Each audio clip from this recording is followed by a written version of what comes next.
There is nothing in the Constitution that allows for religious charter schools. I mean, there's nothing in the Constitution that says the state has the right to give. So we need to nullify that argument right there, because there isn't anything that addresses that. In our state constitution, for example, it says we shall not do that. You can't say, well, our state constitution sucks and this is what it says, but then we're not going to follow it because we're going to appeal to the Supreme Court to get them to have our Constitution say something that it doesn't say. The Constitution is about the government.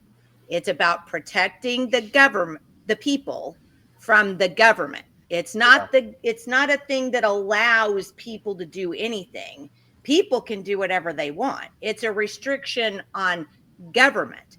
Therefore, nowhere in the Constitution can it say the government shall pay for a private education for some fill in the blank person.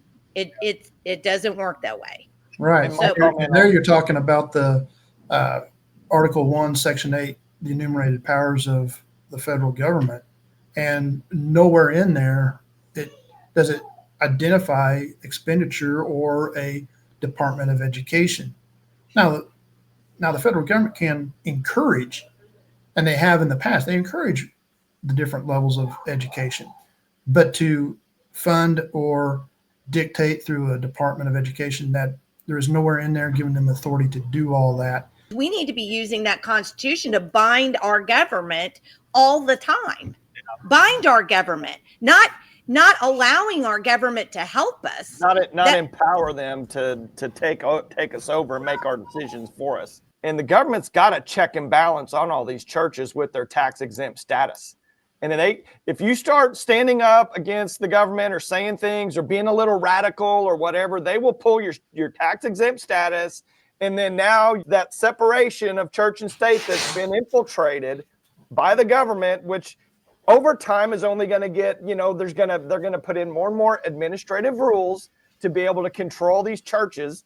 And that church stand down during COVID was a perfect example of churches not doing, what they should be doing.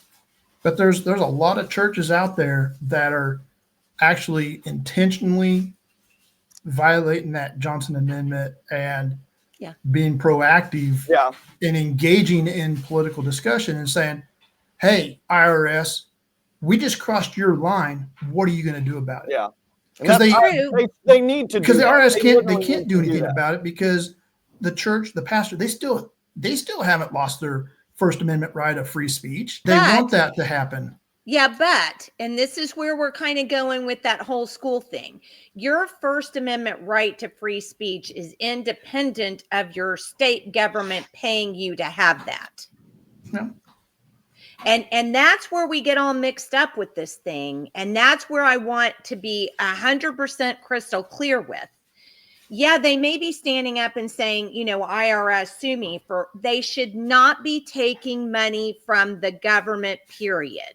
The government should not grant you the right of free speech by allowing you to have a tax break. Why would you want to go on your knees, genuflect, kiss the ring of the government and say, pretty please, may I not pay taxes on this? You should be doing it independent of the government and claiming the First Amendment right if they don't like what you do. We as Christians have got to engage in politics. Moses gave us government. So if you believe in the Bible, then you have to engage. Where I come to loggerheads with some people is this: the government can't direct religion. Religion can and should direct the government.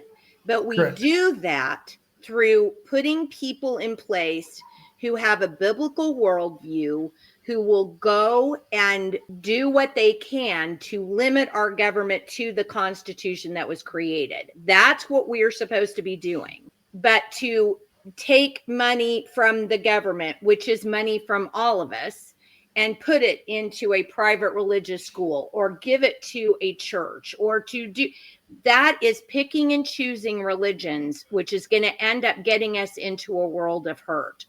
The government should be separate from the church. But the reason government should be separate from the church is because we can't have the government directing religion. Religion must direct the church. Eric Metaxas said that so eloquently in his book. So we have to get the separation in the right sense. So it's up to us as citizens to direct how biblical our government is. And so Christians have to engage in government. That's the worldview that's going to give us the freedom to act as individuals in this nation under our Constitution.